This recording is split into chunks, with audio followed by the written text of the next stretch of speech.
12 मार्च 2009 Soni pictures अपने Twitter handle पर एक ट्वीट करता है जिसे देखकर स्पाइडरमैन फैंस का खुशी का कोई ठिकाना नहीं होता। एमसीयू यहाँ अभी स्टार्ट हुआ था। फैंस को बाकी सुपर हीरो मूवीज का कोई आइडिया नहीं था, बट इस डेकेड का सबसे popular super hero Spiderman already अपनी 3 मूवीज कंप्लीट कर चुका था। Tobey Maguire as Spiderman, Spiderman 1, Spiderman 2 and Spiderman 3 में सबको पसंद आए एंड मूवीज ने बॉक्स ऑफिस पर भी काफी अच्छा कलेक्शन किया। सैम रेमी 2002 में पहली बार स्पाइडरमैन को लाइव एक्शन में लाते हैं और मूवी काफी अच्छा काम करती है। फिर 2 साल बाद हमें 2004 में स्पाइडरमैन 2 देखने को मिलती है, जो कि फैंस को फर्स्ट स्पाइडरमैन मूवी से भी और ज्यादा पसंद आती है। नाउ 2007 में स्पाइडरमैन 3 के एवरेज परफॉर्मेंस के साथ सैम रेमी की स्पाइडरमैन ट्रिलॉजी कंप्लीट हो जाती है, लेकिन फैंस अब स्पाइडरमैन 4 का वेट करने लगे थे और 12 मार्च 2009 को सोनी ट्वीट करके ये ऑफिशियल कर देता है कि स्पाइडरमैन 4 मई 6, 2011 को रिलीज होगी। और इस ट्वीट को देखकर सारे फैंस बहुत ज्यादा एक्साइटेड हो जाते हैं और स्पाइडरमैन 4 का वेट करने लगते हैं। और आज वेट करते करते पूरे 15 साल हो गए हैं और फैंस को आज भी स्पाइडरमैन 4 का इंतजार है।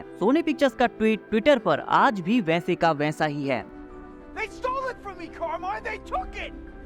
That was today. Today.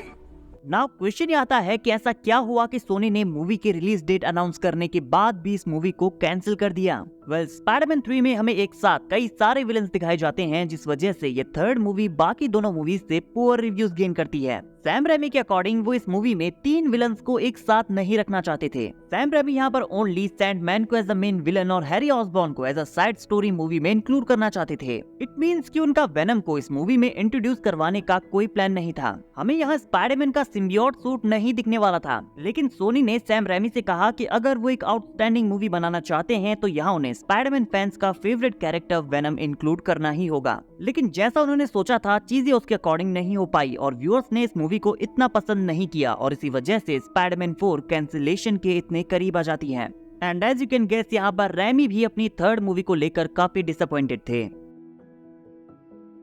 लेकिन अब सैम रेमी अपनी नेक्स्ट मूवी को एक परफेक्ट मूवी बनाने का डिसीजन लेते हैं। यहाँ तक कि कुछ फैंस का ये भी कहना था कि सैम रेमी 6th मूवी तक एक न्यू ट्रिलॉजी बनाने वाले हैं, बट सैम रेमी इन सारी थ्योरीज को इग्नोर करते हैं और बस इतना कहते हैं कि मैं अब तक की सबसे बेस्ट स्पाइडरमैन मूवी बनाने वाला हूँ। लेकिन स्पाइडरमैन 4 के प्रोडक्शन के दौरान सोनी यहाँ पर ये सोचने लगता है कि क्यों ना एक न्यू एक्टर के साथ एक न्यू स्पाइडरमैन यूनिवर्स को स्टार्ट किया जाए। सोनी टोबी मैगवायर की स्पाइडरमैन जर्नी को यहीं पर खत्म करने वाला था, लेकिन सैम रेमी ने अपना वर्क कंटिन्यू रखा और उन्होंने एक आर्टिस्ट जेफरी हेंडरसन को हायर किया, जिन्होंने मूवी का एक स्टोरी बोर्ड प्रिपेयर किया। उन्होंने मूवी के कुछ स्केचेस एंड कॉन्सेप्ट आर्ट्स को ऑलरेडी प्रिपेयर कर लिया था। स्पाइडरमैन 4 में Tobey Maguire and Kirsten Dunst come back करने वाले थे। रेमी की इस मूवी का मेन विलन वल्चर होने वाला था, जिसे बेन किंग्सले प्ले करते, और यहाँ रेमी वल्चर के साथ कुछ और विलन्स को भी इंक्लूड करने वाले थे, बिकॉज आप इन स्केचेस में ओवरवेट मिस्टीरियो को भी देख सकते हैं। रूमर्स के अकॉर्डिंग मूवी की स्टार्टिंग होती है एक ऐसे सीन से जहाँ Spiderman Mysterio, shocker, crawler, rhino और स्टील मैन जैसे साइड विलन को चेस करता और इन सारे साइड विलन के बाद हमारा मेन विलन वल्चर को इंट्रोड्यूस किया जाता।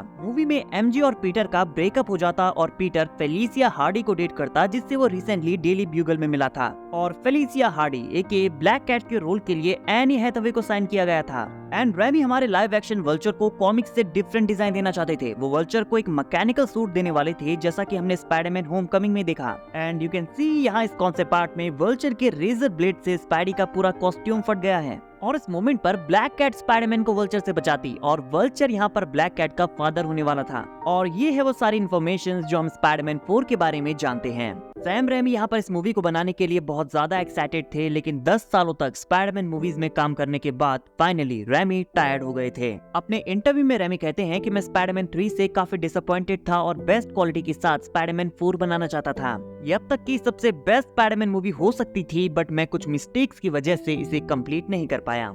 सैम रेमी यहाँ सोनी से कहते हैं कि मैं एक एवरेज मूवी नहीं बनाना चाहता, इसीलिए हमें इस मूवी के ऊपर काम नहीं करना चाहिए। आप लोग एक न्यू स्टाफ के साथ एक न्यू जर्नी स्टार्ट करना चाहते थे तो आप ऐसा कर सकते हैं। सोनी सैम रेमी के डिसीजन की रिस्पेक्ट करते हुए उन्हें थैंक यू कहता है और टोबी मैगवायर के स्पाइडरमैन यूनिवर्स का रिबूट बटन दबा देता है। उसके बाद सोनी यहाँ हमारे new Spiderman Andrew Garfield the amazing Spiderman के साथ 2012 में एक नए स्पाइडरमैन यूनिवर्स की शुरुआत करता है। लेकिन सोनी आज भी अपने स्पाइडरमैन यूनिवर्स को लेकर क्लियर नहीं है। उन्होंने कई कई सारे प्रोजेक्ट्स ट्राई करने की कोशिश की है, लेकिन कोई भी उनके एक्सपेक्टेशंस को फुलफिल नहीं कर पाया है। हालांकि टॉम हॉलैंड का स्पाइडरमैन और स्पाइडरवर्स काफी अच्छा काम कर रहे हैं, बट सैम रैमी और टोबी मैगवायर ने हमें जो मेमोरीज चाइल्डहुड में दी हैं, उन्हें हम लाइफ टाइम कभी नहीं भूल सकते। सैम रैमी का ये ड्रीम था कि वो स्पाइडरमैन 4 को अब तक की सबसे बेस्ट स्पाइडरमैन मूवी बनाएं। अनफॉर्चुनेटली वो उस टाइम पर ऐसा नहीं कर पाए, बट आई बिलीव कि उनका ये ड्रीम फ्यूचर में जरूर पूरा होगा।